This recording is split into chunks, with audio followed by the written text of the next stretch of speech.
Terima kasih Yang Mulia. Saudara saksi, saya ke Pak Saksi Pedi ya.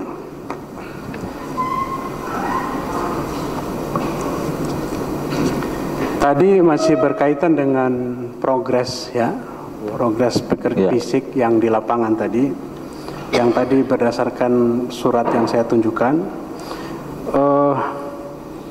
kan itu ditandatangani juga oleh pihak arsitek ya. Iya. Sebagai manajemen konstruksi. Iya.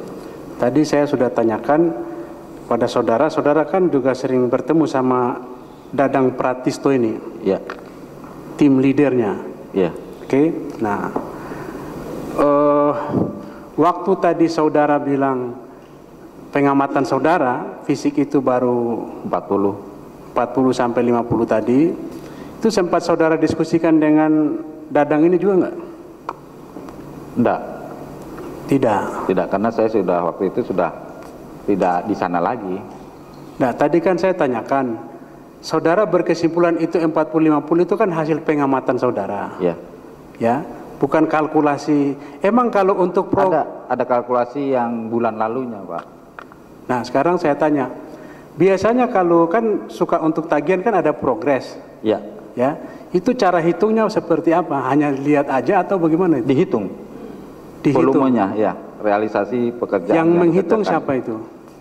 Yang menghitung kontraktor, kemudian diperiksa oleh konsultan, dan kemudian kita ajukan ke owner. Pengertian menghitung itu caranya gimana menghitung? Cara teknis di lapangan itu seperti apa menghitung? Ya, seperti misalkan dinding, pasangan batu bata, kita ukur panjang, lebar, volume dapatnya. Nah, itu berapa orang yang biasanya menghitung tuh? Yang menghitung ada QC-nya, Pak. QC-nya dari kontraktor, ada tim leader QC-nya 1 orang dibantu dengan pembantu-pembantu QC. Jadi pihak-pihak yang terlibat dalam menghitung progres tadi dari kontraktor sama manajemen konstruksi. Ya. Itu saja. Sama dari tim ownernya. Nanti kan setelah kita hitung bersama, diketahui yang hitung HK kontraktor, terus diperiksa oleh MK, terus baru diajukan ke sebentar. Pengertian kalau istilah diperiksa itu berarti apakah MK itu nggak terlibat dalam menghitung itu? Ya, kita hitung pertama dari kontraktor dulu. Sama-sama turun kan? Iya, sama-sama turun. Misalnya tarik meteran sama-sama itu. Iya. Oke. Terus dari pihak owner ikut juga? Kalau pas di lapangannya enggak, hanya perwakilan saja. Nantinya setelah hitungan kita ajukan ke owner hasil hitungannya. Oke, sekarang pertanyaan saya, saudara sebagai kepala proyek ini sebelumnya pernah nggak punya tugas seperti ini? Pernah. Yang saudara tahu biasanya untuk menghitung progres itu dari owner harus ikut tidak? Yang selama ini dari owner ada utusan QC sendiri, Pak, yang ikut mendampingi nanti hasil hitungan dari. QC-nya itu dari pihak owner? Kalau dari pihak owner biasanya ada yang independen yang ditunjuk oleh owner untuk bantu. Gitu. Terus tadi fungsi manajemen konstruksi tadi buat apa? Kan itu mewakili owner itu kan? Ya, memang wakil dari owner. Nah, pengalaman saudara ini penting juga nih ya kita tahu, karena ini kaitannya dengan peran daripada terdakwa ini ya kan. Yang saudara tahu, wajibkah beliau ini yang saudara tahu ya, mungkin saya mundur dikit. Tadi saudara kan pernah terlibat sebagai kepala proyek dengan BUMN juga? Enggak, dengan swasta juga. Dengan swasta. Oke, tapi dari pihak owner tidak perlu turun. Dari pihak owner sudah diwakilkan sama MK. Ya maksudnya itu kan owner itu kan menunjuk MK, kan dia dibayar kan sama owner. Tugasnya kan untuk mengawasi kan apa dari segi pekerjaan tadi. Jadi artinya pihak Kemendagri khususnya, ini kita bicara khususnya terdakwa ini kan tidak perlu turun kan? Tidak perlu kan? Oke. Karena ini nanti kaitannya dengan peran daripada terdakwa ini ya, kalau mengenai progresnya yang kurang itu. Terus Ada juga namanya panitia penerima hasil. Panitia? Pernah dengar nggak? Panitia penerima hasil itu dari pihak Kemendagri. Panitia penerima Yang membuat hasil.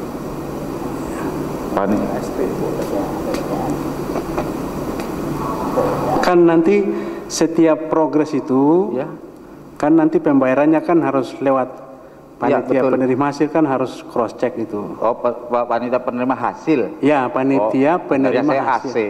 Panitia penerima hasil maksudnya. Oh, ya, nanti dari hasil hitungan berita acara yang kami tanda tangani bersama MK dibawa ke Kemendagri. Pihak panitia itu perlu turun nggak di lapangan? Yang saudara tahu ya? Checklist di lapangan. Kalau memang sudah dari panitia dari pihak ownernya sudah yakin, dia nggak perlu biasanya. Tapi kalau dari owner masih merasa hasilnya kurang puas, bisa mereka turun. Itu tergantung daripada ownernya, Pak.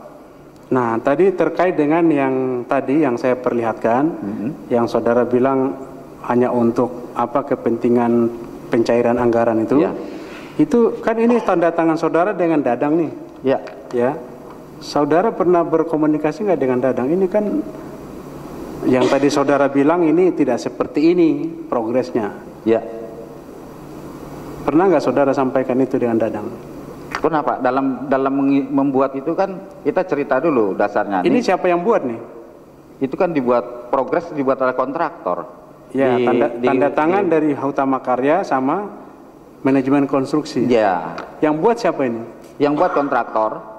Diajukan ke MK untuk diperiksa. Kalau memang sudah sesuai dengan pemeriksaannya, MK tanda. Kan tadi saudara bilang ini hanya untuk kebutuhan pencairan anggaran. Ya. Dibuat seperti ini. Ya. Nah, waktu itu sempat komunikasi nggak dengan Dadang ini? Ya, sempat, Pak. Apa kata Dadang waktu itu? Ya, kita memang diperintahkan untuk mengamankan dana karena waktunya sudah tidak masuk, biar arti kata dana itu tidak hangus. Artinya di bulan Desember itu maka kita menarik. Nah, ini kita bikinkan progres untuk hal itu 100% di bulan Desember. Nah, ini bukan 100%, 85%. Ada, Pak, yang 100%-nya, Pak. Oke. Baik, saya lanjutkan terkait dengan tadi keterangan saudara mengenai, katanya tadi kan ditanyakan penuntut umum, saudara sampaikan kepada Ibu Sri Kandi mengenai ada subkontraktor. Ya. Ya. Ya. Itu saudara ketemu Ibu Sri Kandi di mana itu? Di kantor, Pak. Di kantor di mana? Depdagri. Saudara pernah baca kontrak antara Hutama Karya dengan Kemendagri tidak?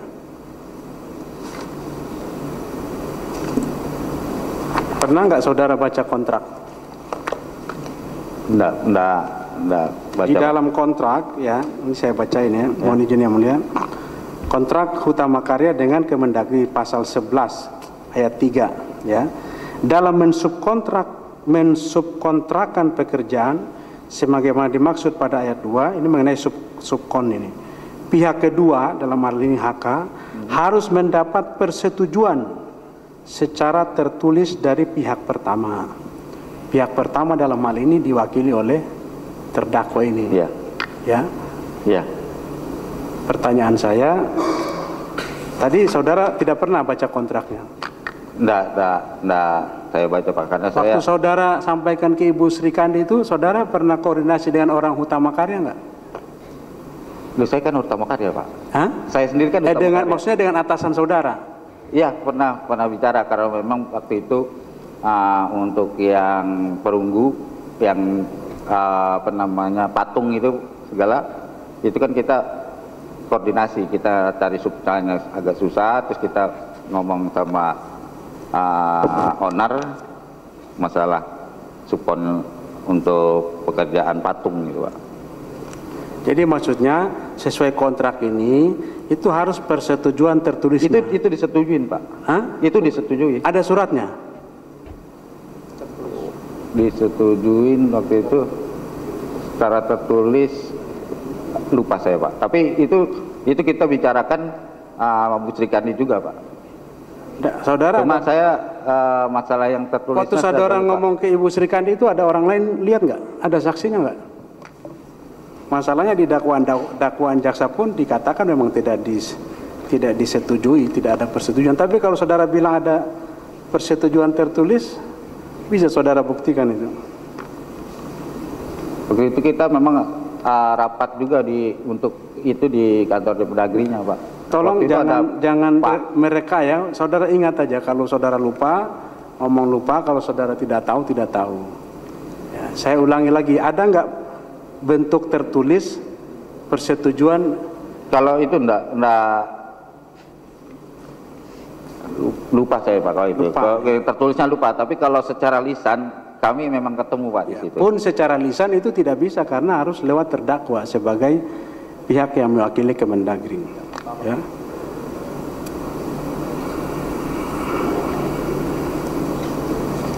Kami lanjutkan ke Bu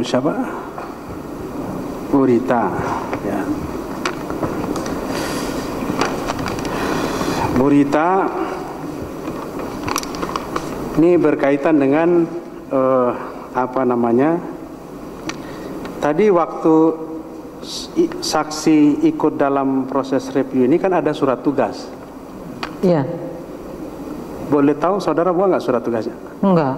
Kalau saudara masih ingat, itu surat tugas dari siapa kepada ibu tuh? Siapa yang dari direktur? Direktur dari Pak Kasminto. Oke. Di dalam surat tugas itu disebutkan. Kalau di sini kan ada nih hasil review ya. Yeah. Ibu kalau boleh cek di halaman pertama nomor 1 dasar penugasan. Yeah, betul. Surat Sekretaris Jenderal Kementerian Dalam Negeri nomor sekian-sekian perihal permintaan pendampingan ya, penyedia pekerjaan konstruksi. Terus di poin 2-nya surat tugas nomor 415. Ini yang ke Ibu kan? Hal review atas proses pengadaan. Betul. Kalau kita lihat dua surat ini tidak ketemu nih ya. Satu surat permintaan pendampingan, tapi surat tugas saudara kok review. Iya. Di surat tugas ada kan disebutin ini juga. Kan tadi udah saya jelasin waktu ke penuntut umum. Nah, saudara tidak bertanya itu. Ya, saya ini ditugaskan untuk A. Tapi kok dasar penugasan saya ini B, saudara nggak bertanya. Justru surat tugas ini saya yang meminta, karena saya bilang pendampingan tidak mungkin. Surat pendampingan ini diperlihatkan ke saya oleh direktur. Saya bilang tidak mungkin kita melakukan pendampingan karena prosesnya sudah berjalan. Kalau pendampingan harusnya dari awal. Sebelum ke situ nanti saya tanya itu juga ya. Mau menguji keterangan saudara ini, saya hanya baru bertanya. Ini kan surat orang ini minta dampingi, simpelnya begitu kalau saya pakai bahasa sederhana. Tapi ibu ditugasin bukan dampingi, melakukan review. Saya nggak bertanya lagi. Ibu nggak persoalkan Pak? Nggak persoalkan, karena itu memang persoalan saya adalah saya tidak mau mendampingi. Lalu apa dasar saudara melakukan review, orang nggak minta review? Ya, ini kan permintaannya perintah surat tugasnya dari direktur yang berkomunikasi dengan Dagri mau direview atau mau didampingin gitu. Nah itu saya nggak tahu gitu. Ya jadi permintaannya lain tapi yang ditugasin juga lain ya. Oke. Itu bukan urusan saya. Yang jelas saya tidak mau mendampingi. Oke. Nah sekarang saya bergeser yang tadi keterangan ibu, katanya waktunya sudah tidak memungkinkan untuk pendampingan. Bukan waktunya Pak, karena prosesnya itu sudah selesai. Prosesnya. Iya. Nah, sekarang gini, ini kan surat permintaan dari Kemendagri itu kan 9 Juni ya 2011. Coba Ibu sambil lihat. Iya. Surat tugas itu 12 Juli ya. Kalau dilihat jarak antara surat permintaan Kemendagri dengan surat tugas itu lebih 1 bulan berapa hari itu? Saya nggak hitung itu Pak, karena saya nggak tahu tanggung jawab itu bukan tanggung jawab di saya. Itu tanggung jawabnya direktur untuk ke Kemendagri. Nah, kembali kepada tadi kata Ibu tidak mungkin lagi pendampingan ya. Ini ada BAP kita udah tanya saksi kemarin. Ini di BAP saksi Nopal ya. Ini ada datanya nih ya.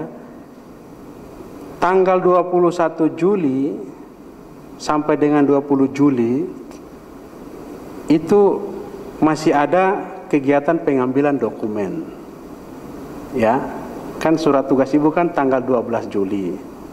Ya. Jadi terus nanti ada lagi penjelasan unwizing itu tanggal 25 Juli. Nah, maksud saya apakah ini sebetulnya masih bisa nih dilakukan pendampingan? Ya, tidak. Kalau pendampingan itu dari awal, Pak. Kalau sudah di tengah-tengah proses kita tidak mungkin melakukan pendampingan. Dari awal? Tidak, dari awal, dari nyusun dokumen, sebelum dokumen itu harusnya kita udah tahu bahwa dokumen itu ada yang tidak sesuai, kita bisa perbaiki. Tapi ini kan udah selesai. Apalagi masuk di proses.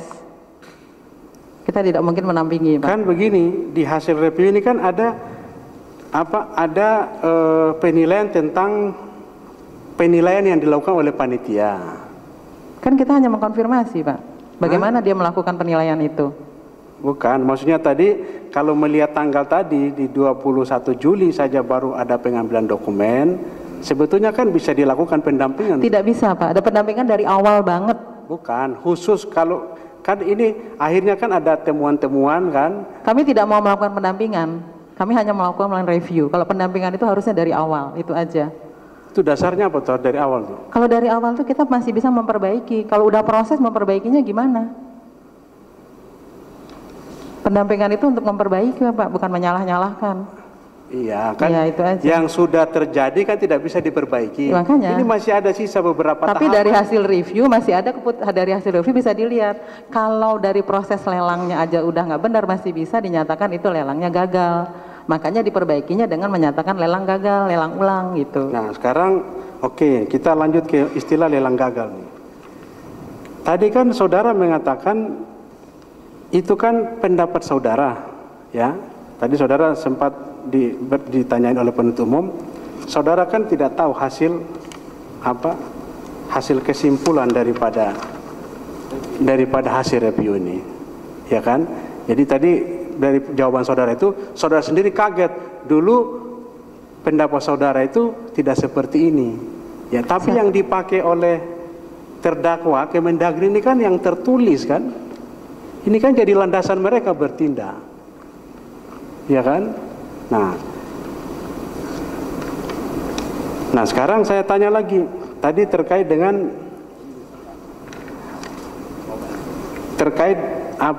dengan masalah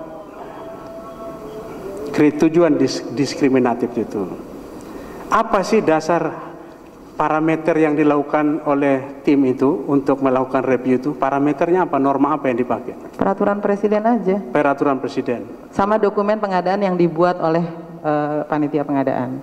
Jadi sebelum dilakukan lelang, Pak, dokumen lelang itu harusnya menyesuaikan dengan peraturan yang ada. Oke, tadi kan akhirnya disimpulkan salah satunya kan ada diskriminatif, ya kan, syarat yang diskriminatif tadi. Pertanyaan saya, di dalam Perpres itu ada nggak disebutkan? Di situ saya menyatakannya menambah persyaratan yang diskriminatif, dan di dalam Perpres dilarang menambah persyaratan yang diskriminatif. Iya. Itu ada di lampiran 3 bab 3 huruf C. Ya. Dilarang menambah persyaratan diskriminatif. Dan tadi saya sudah jelaskan diskriminatifnya ke usaha kecil dan non kecil. Sekarang saya tanya, ada nggak secara spesifik terkait grade 7 bahwa grade 7 itu diskriminatif? Ini tidak ada hubungannya dengan spesifik dan tidak spesifik. Ini ada hubungannya dengan aturan main, Pak. Jadi aturan main itu harus ada aturan Perpresnya diturunkan ke dokumen. Dan di aturan main umum itu aturannya izin usaha. Saudara saksi, kan parameter saudara menilai itu kan Perpres. Contoh tadi, ini harus ada HPS. Memang di Perpresnya ada ditulis harus ada HPS. Oke. Sekarang yang grade 7 yang dikatakan diskriminatif, pertanyaannya simpel. Di dalam Perpres itu ada nggak norma yang menyebutkan bahwa grade 7 itu diskriminatif atau hanya kesimpulan asumsi daripada tim aja? Saya tidak bisa menyatakan seperti itu, Pak. Harus mengkaitkan hubungan yang satu dengan hubungan yang lain. Karena persyaratan untuk menjalankan untuk menjadi penyedia itu adalah izin usaha jasa konstruksi. SBU itu bukan persyaratan yang diminta di dalam peraturan. Bukan. Kan parameter tim itu kan Perpres. Iya, Perpresnya menyatakan seperti itu, izin usaha. Sekarang di Perpres itu hanya dikatakan dilarang mencantumkan syarat diskriminatif. Kalau saya tidak mau menjawab yang spesifik gimana, Pak? Kalau saya tidak mau menjawab yang spesifik gimana? Ya, itu sudah merupakan kesimpulan gitu kan intinya. Bukan, ini kan sederhana aja pertanyaan saya ini. Dasar saudara menyatakan diskriminatif itu kan Perpres. Saya bertanya, karena ini grade 7 yang dianggap diskriminatif. Di Perpres itu ada nggak? Grade 7-nya yang diskriminatif bukan grade 7-nya. Karena dia menyebutkan hanya satu. Sementara tadi sudah saya nyatakan, untuk pekerjaan 100 miliar itu usaha non kecil. Usaha non kecil itu grade-nya menengah dan besar. Menengah itu 45, besar 67. Nah kalau untuk usaha kecil itu 1, 2, 3 itu. Jadi saya tidak menyatakan itu satu gitu kan. Jadi saya tidak mau menjawab secara spesifik gitu kan. Kesimpulan kita begitu. Di situ pun di dalam kesimpulan kita begitu. Diskriminatifnya karena dia hanya kesempatan itu harusnya 4, 5, 6, 7 karena usaha non kecil. Karena Perpres itu hanya mengatur usaha kecil dan non kecil. Saksi, saya ini tidak mau pegang kata saudara. Ini saya patokan hasil review. Iya, di sini pun saya nyatakan. Tolong jangan saudara menjelaskan hal-hal di luar. Ini yang bisa kita pertanggungjawabkan, ya. Jadi harus dipisah nih, opini pribadi saudara dengan hasil review ini. Betul. Ya. Saya bertanya nih, ya. Ini kita patokan yang ini nih, supaya saudara bisa bertanggung jawab terhadap hasil ini. Coba saudara buka halaman di halaman 9. Ya, poin 5. Tapi halaman 9 itu ada hubungannya dengan halaman 4, Pak. Enggak, jangan bilang hubungan dulu, saya bacain. Ya, bisa, Panitia pengadaan menambahkan persyaratan yang dilarang dalam Perpres 54 2010. Halaman 9 enggak ada. Halaman 9 laporan. Halaman 9 laporan. Iya, laporan hasil review kan? Ini laporan. Ini kan? Coba buka halaman 9. Halaman 9? Ada nggak halaman 9? Ini halaman 9 ini isinya. Iya, poin 5 ada, Bu, di poin situ. Poin 5 iya. Oke, saya bacain ya. Di tengah-tengah tuh ada tuh. Setelah HPS, panitia pengadaan menambahkan persyaratan yang dilarang dalam Perpres 54 2010 pasal 66 ayat 2 dan 3, yaitu persyaratan diskriminatif dengan mencantumkan SBU grade 7. Iya. Jadi maksudnya gini, coba didengarin dulu pelan-pelan ya. Jadi artinya grade 7 ini dikualifikasi dikatakan sebagai diskriminatif. Tadi saya tanya, dasarnya Anda bilang diskriminatif apa? Perpres. Saya tanya lagi, ada nggak di Perpres itu tertulis bahwa grade 7 itu diskriminatif? Halaman 9 ini itu kita bicara undang hukum loh ya. Pak, halaman 9 itu ada hubungannya dengan halaman 4, Pak. Jadi saya tidak menyimpulkan itu tidak setengah-setengah, tidak sepotong-sepotong. Karena itu di dalam halaman 4 itu, halaman 3 itu dari halaman 2. Jadi itu kan simpulan, kalau Bapak baca tadi kan simpulan gitu. Nah, simpulan itu di halaman yang pertama udah dinyatakan bahwa dari hasil review kami terhadap pengumuman lelang, di dalam pengumuman lelang itu salah satunya panitia di sini kalau di dalam Perpresnya panitia dilarang menambah persyaratan yang mendiskriminatif. Nah, di sini simpulannya panitia pengadaan menambah persyaratan yang dilarang yang bertujuan diskriminatif di luar ketentuan dan dari lampiran 3 huruf B3 dan salah satunya mensyaratkan sertifikasi badan usaha. Itu aja. Bahkan yang tidak diatur dalam Perpres. Jadi sertifikasi badan usaha tidak diatur dalam Perpres karena tidak memberikan kesempatan kepada penyedia jasa pekerjaan konstruksi lainnya yang dapat memenuhi kewajiban kualifikasi usaha non kecil. Itu yang tadi saya jelaskan. Emang ada di Perpres ditulis kayak gitu? Perpresnya tidak menyatakan seperti makanya, ini. Saudara mengerti nggak? Kan saya tanya. Di Perpres itu dibilang dilarang mencantumkan syarat diskriminatif. Iya. Saya ulangi lagi. Di hasil temuan saudara-saudara ini mengatakan bahwa syarat diskriminatif itu bentuknya grade 7. Iya. Karena dia tidak memberikan. Pertanyaan saya, kan tadi saudara bilang di Perpres hanya cuma diskriminatif. Bahasanya loh. Enggak, ya. Ada usaha kecil dan non kecil itu, Pak. Enggak, grade 7 ada enggak di situ? Kalau grade 7 itu usaha non kecil, cuman usaha non kecil itu ada grade 7, grade 6. Pertanyaan saya di Perpres ada nggak disebutkan? Ya tidak, pasti Pak, Perpres itu tidak mengatur sampai seperti itu. Lalu basic Anda menilai itu apa? Dari asumsi kah atau? Tidak asumsi, memang aturan mainnya di Perpres itu untuk pengadaan pengadaan 100 miliar itu adalah usaha non kecil. Nah, non kecil itu tidak diatur dalam Perpres. Non kecil itu yang mengatur adalah aturan PU. Itu sudah pendapat saudara. Itu saya bertanya sederhana saja.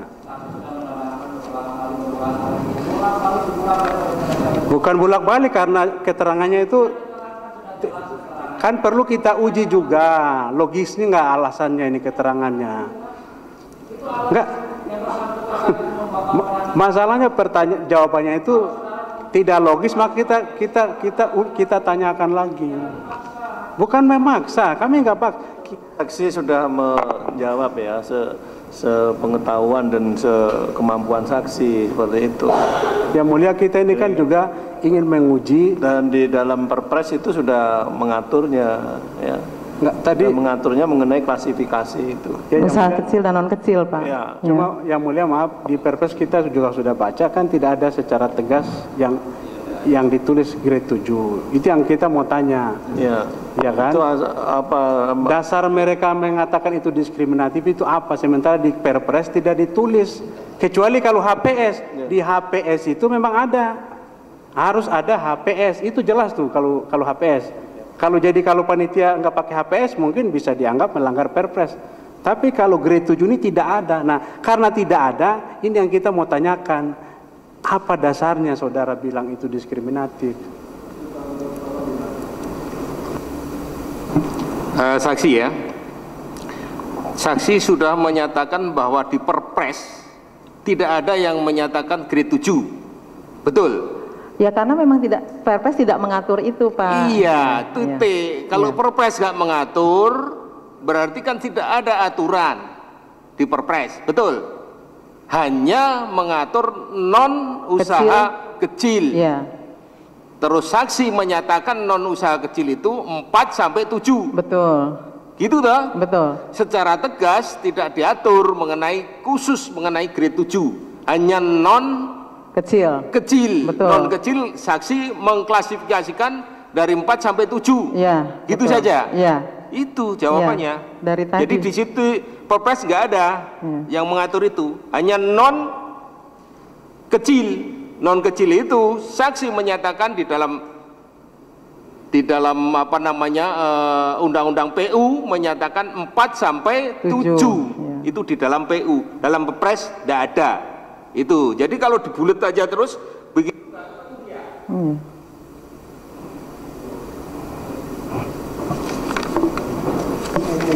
Oke, terkait dengan ini beberapa lagi temuan di halaman 6, kalau bisa dibuka di paragraf terakhir ya. Ada juga mengenai draft kontrak ya, karena copy paste dari SBD tidak mencantumkan hal-hal penting dalam kontrak yang akan ditandatangani seperti rincian pekerjaan, konstruksi kewajiban, subkontrak dan lain-lain ya. Tapi di BAP saudara ya, di BAP saudara nih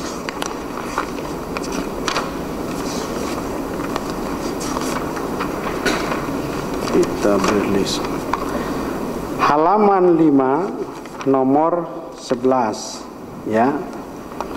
Oleh karena itu kebenaran material atas pelaksanaan proses pelelangan tersebut serta potensi penyimpangan yang mungkin ditimbulkan dari praktek-praktek yang tidak sehat terhadap proses pelelangan menjadi tanggung jawab panitia pengadaan. Penugasan ini ya, tugas melakukan review ini tidak termasuk draft kontrak karena belum dibuat oleh PPK. Tapi kenapa di sini dibilang draft kontraknya seolah bermasalah gitu ya? Draft kontrak yang ada di dokumen kan? Hah? Draft kontrak yang ada di dokumen pengadaan. Memang copy paste dari lembaran yang ada di SBD LKPP. Keterangan saksi saudara bilang tidak termasuk draft kontrak.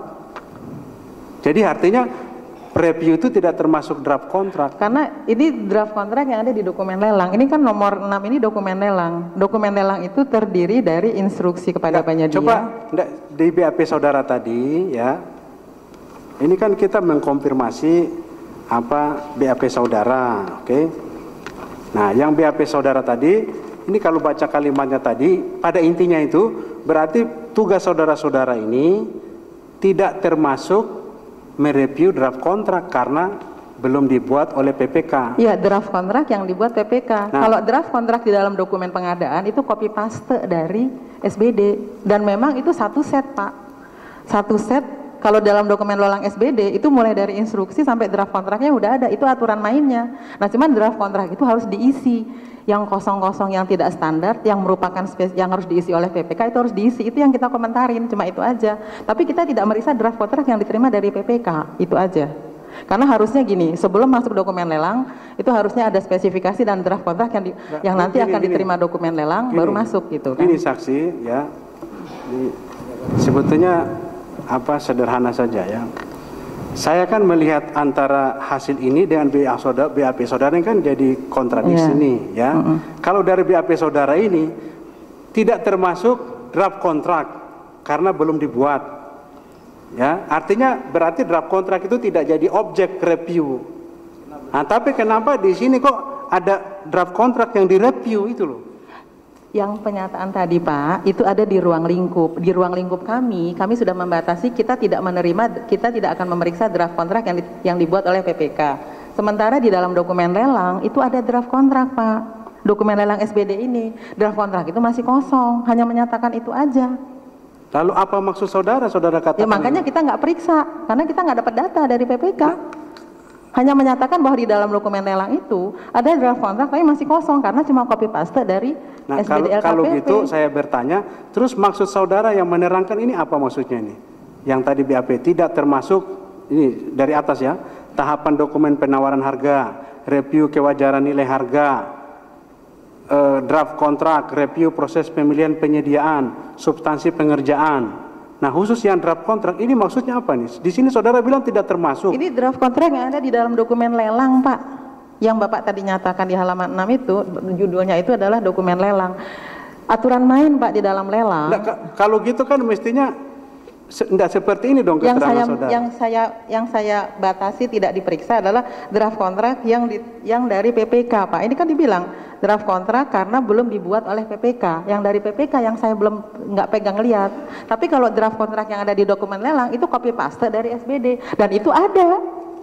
Dan saya cuma lihat bahwa itu memang ada copy paste tapi tidak diisi. Dan harusnya itu diisi dari draft kontrak yang dibuat oleh PPK. Itu aja. Beda Pak, yang di depan ruang lingkup, yang di dalam dokumen lelang. Gitu. Terus apa lagi? Waktu dalam proses review itu ada tidak diperlihatkan tentang BOQ terus gambar RKS?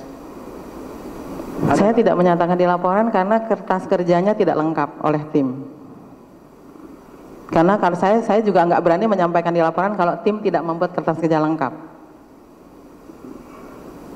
Karena saya dari dulu berpikiran kalau kertas kerja itu alat kita kalau nanti dihadirkan di pengadilan. Jadi kalau saya nggak lengkap saya nggak mau masukin. Jadi saya nggak mau lihat itu.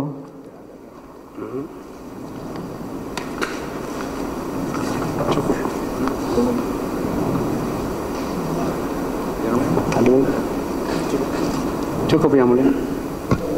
Ada pertanyaan? Silakan.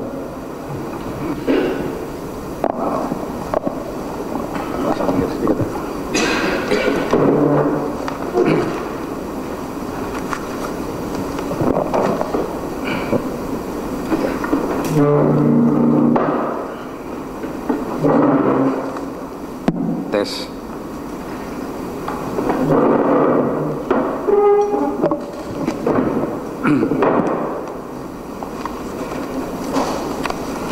Terima kasih yang mulia dan para JPO serta Bu Berlis, saya Pak Pedi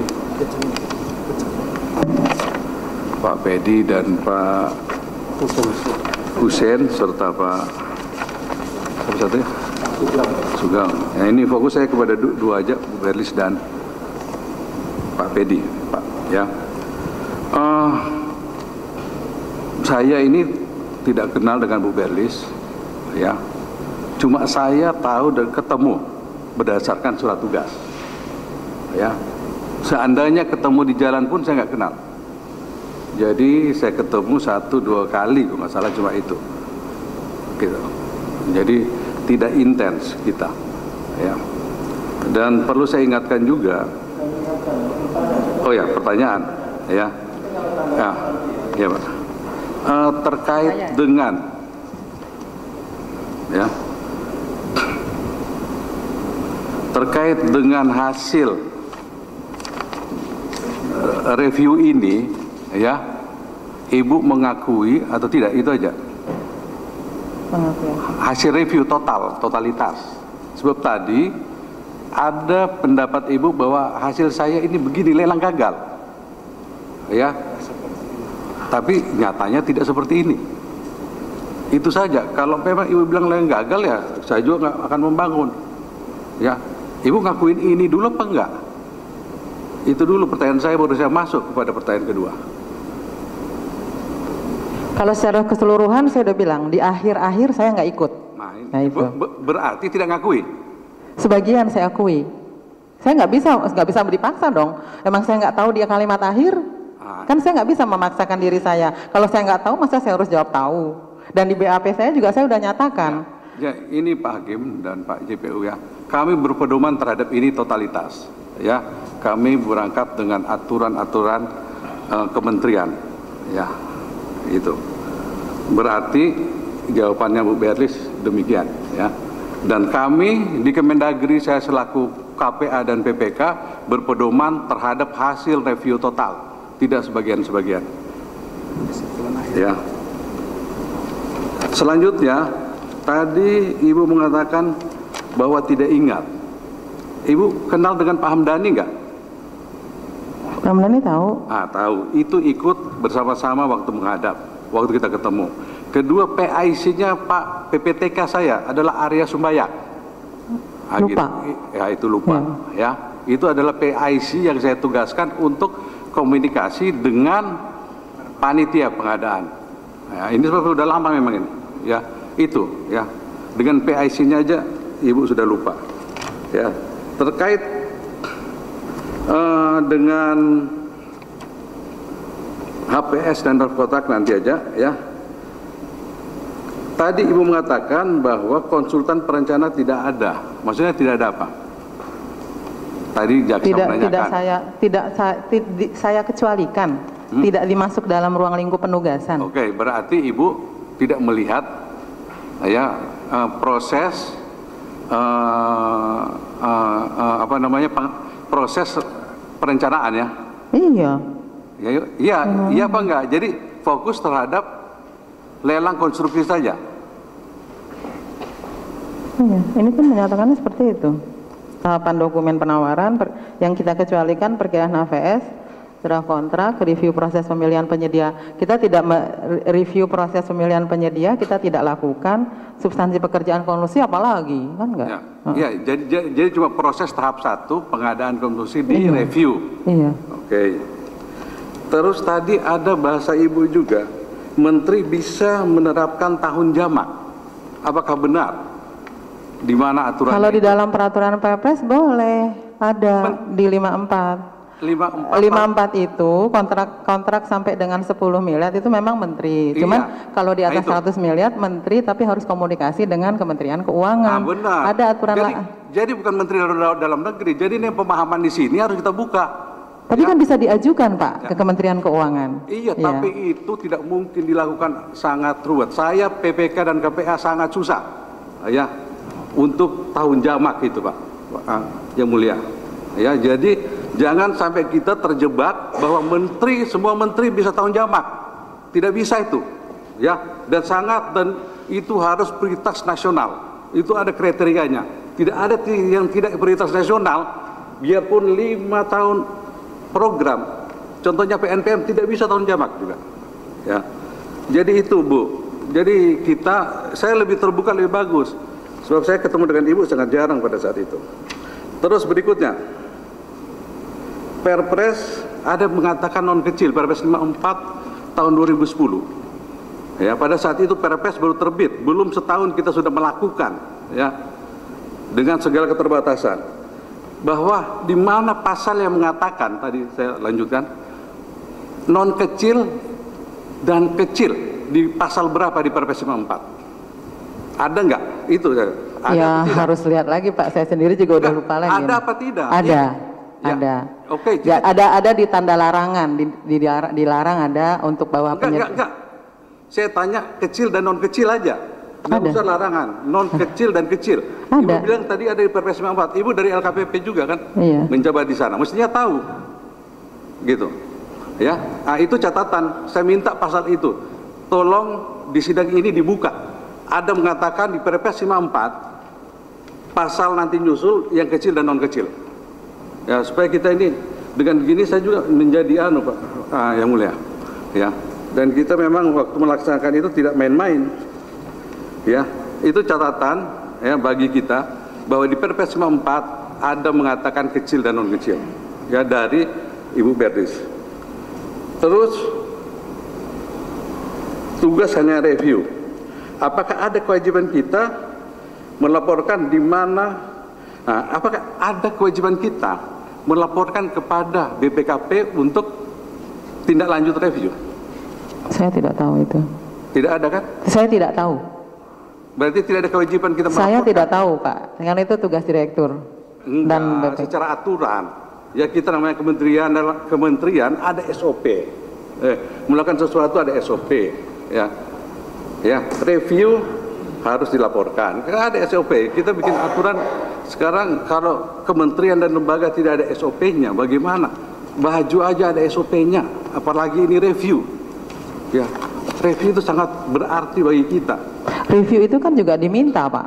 Bahkan mintanya pendampingan. Iya. Tindak lanjutnya kan oleh kementerian itu sendiri. Dan di sana ada APIP-nya loh, Pak. Harusnya dia yang menindaklanjuti. Mestinya ada apa namanya? Ada SOP.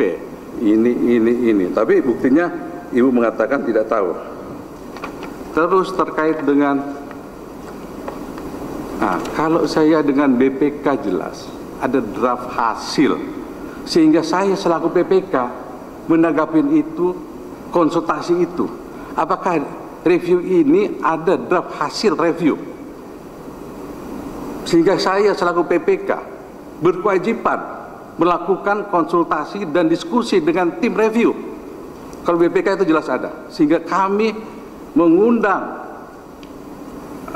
yang terkait panitia maupun PPTK ya, dan Itjen membahas itu sehingga kita ada tanggapan. Nah, ini dari BPKP ada atau tidak? Saya udah nggak ikutan, Pak, itu udah tugasnya. Bukan soal nggak ikutannya. Ya, memang saya udah iya, ya, itu udah nggak ikutan waktu itu. Ya mestinya ada itu loh, makanya jangan dibilang kita yang lalai, gitu. Selalu kita yang lalai, kita bangunannya berdiri di sana. Ya, kalau kita lalai tidak akan mungkin berdiri di sana. Ya, tidak akan mungkin berdiri dengan bagus di sana, dengan baik. Kalau kita lalai, ini tanya Pak Pedi yang berjibaku dengan kami di sana, gitu. Nah, kalau memang ada, ya kita pasti akan konsultasi. Ujuk-ujuk datang kok hasil review. Jadi itu pastinya ada, cuman mungkin yang menyampaikan Pak Kusminto.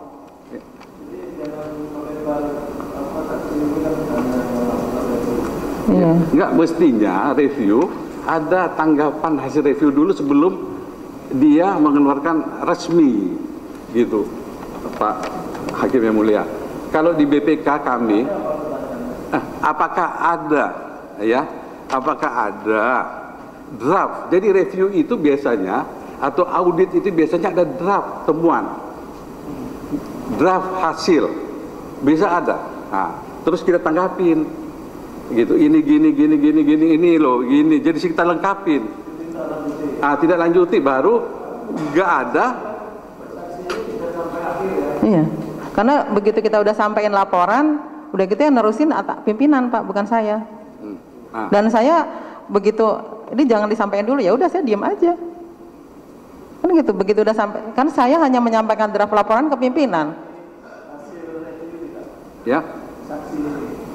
Saudara saksi penandatangan hasil review. Saya waktu habis bikin laporan kan kita sampaikan ke pimpinan, Pak, pakai routing slip. Dari routing slip itu ada SOP, Pak, di routing slip ada begini, ada sampai disampaikan kepada ini, dibahas gitu. Itu ada. Nah, cuman kan itu adanya di BPKP, Pak. Saya kan nggak bawa. Saya kan udah keluar dari BPKP kan, nggak ikut lagi gitu kan. Dan sampai terakhir saya baru lihat di sini gitu kan.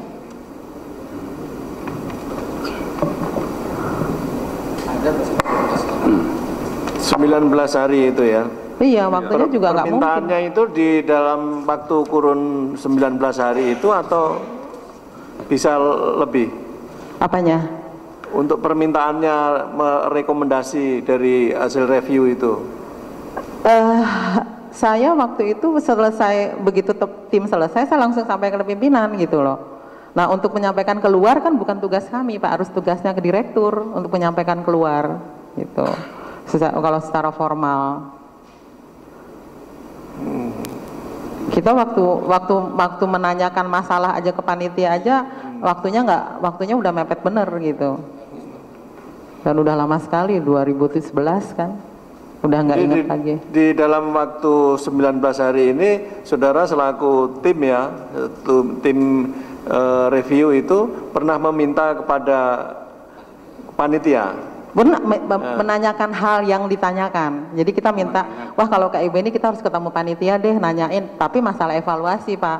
Kan review itu kita hanya menyampaikan fakta-fakta, Pak. Saran itu kan nanti setelah dibahas sama tim di Dagri, saran itu. Nah, saya kan nggak ikutan lagi. Pernah ketemu dengan panitia? Panitia ketemu, makanya saya sampai begitu ketemu, makanya saya ungkapin di sini kan bahwa penilaian itu panitia nggak tahu karena bukan kompetensi dia, katanya gitu. Makanya saya nyatakan di dalam laporan. Itu panitianya saya minta untuk ketemu, dia diketemuin akhirnya di sana, kita datang gitu, yang nanya juga tim saya gitu. Wah, masa sih punya L4 nggak ngerti apa-apa. Terus saya bilang lagi, masalahnya L4 itu kan tentang pengadaan. Kalau teknis ini bukan L4 ini, teknis itu harus mengerti tentang pekerjaan. Nah, dia nggak tahu, makanya dia jawab yang menilai adalah konsultan pengawas. Itu jawaban dari panitia pengadaan. Jadi itu ketika review wawancara ya, wawancara dengan panitia. Mengajukan pertanyaan, Pak, sebenarnya. Iya. Sebenarnya mau membahas temuan, cuman kan nggak bisa sama panitia aja. Kalau membahas semuanya kan harusnya sama pimpinan kami untuk semuanya, dan membahasnya bukan sama panitia, harusnya sama yang menugaskan. Yang menugaskan adalah sekjen. Nah, itu waktunya kan nggak ada lagi, Pak. Nah, itu udah tugasnya pimpinan kami waktu itu. Gitu kan. Itu ya jawabnya saksi ya, bahwa rekomendasi itu yang berwenang menyampaikan adalah pimpinan saudara tertulis, ya. Itu. Iya, biasanya ini kami lakukan. Biasa yang saya terima dari BPK sebelum dia lapor ke pimpinan ada draft dari ketua tim di lapangan. Draft itu kita diskusikan sebelum. Tapi kalau di BPK lain aturan main, ya itu juga ini BPKP aturannya lain, kami juga kurang paham, yang mulia. Cukup yang satunya, Pak. Ya, silakan.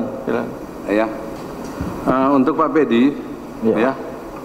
Pertanyaan sama, Pak Pedi ini kenal saya ya tidak kenal saya kalau ada undangan saja ketemunya, ya. Waktu tanda tangan kontrak Pak Pedi hadir apa enggak? Enggak. Ya. Nah, itu. Waktu tanda tangan kontrak tidak hadir berarti ada miss di sini, ya. Coba kapan ketemu saya pertama? Ingat-ingat kapan, ya. Dan saya bagaimana waktu ketemu Pak Pedi? Kalau waktunya pertama kali ketemu saya. Kalau waktunya kapannya saya lupa, tapi waktu itu saya datang ke tempat ruangan Bapak bersama Pak Budi Rahmat sambil dikenalin ke Bapak. Itu waktu pertama kali kita ketemu di ruangan Bapak. Saya diajak Pak Budi Rahmat, diperkenalkan sama Bapak. Kalau dibilang ini nanti yang akan gantikan Pak Nur Wahid di lapangan, itu saja. Tapi saya kaget nggak waktu itu ada pergantian? Ya, Bapak hanya mempertanyakan saja, kok diganti ya Pak Pedi gitu saja. Ya. Kan tadinya Pak Nur Wahid. Cuman itu saja yang saya tahu. Terus jadi kita sahabatan tangan, selesai, kita keluar. Hanya dikenalkan itu saja, Pak. Itu ya. Jadi memang saya sangat kaget waktu ada pergantian gitu, terhadap dari Nur Wahid. Pak Nur Wahid. Ya, yang tidak ikut waktu diskusi penandatanganan kontrak. Ya. Saya memang tidak ikut. Ya, yang ikut dengan baik. Nah, selanjutnya, ya. Terkait dengan patung tadi, ya, pesan patung katanya Bu Sekre, koordinasi dengan Bu Sekre Kandi, ya. Itu apakah disubkonkan atau dibeli patung itu? Jadi gini. Enggak. Pertanyaan saya simpel. Itu subkon atau beli? Ya, jadi jangan barang beli dikatakan subkon, jangan subkon dikatakan beli. Ini harus fakta. Sesuatu yang dikerjakan sampai jadi itu kita sebut subkon, Pak. Dari barang tidak ada kita pesen. Iya, pesan dengan dia dengan bentuk seperti ini gitu yang disyaratkan. Nah, itu namanya kita subkonan. Kalau kita beli itu tidak pakai proses lagi, misalkan keramik kita beli udah bentuk keramik.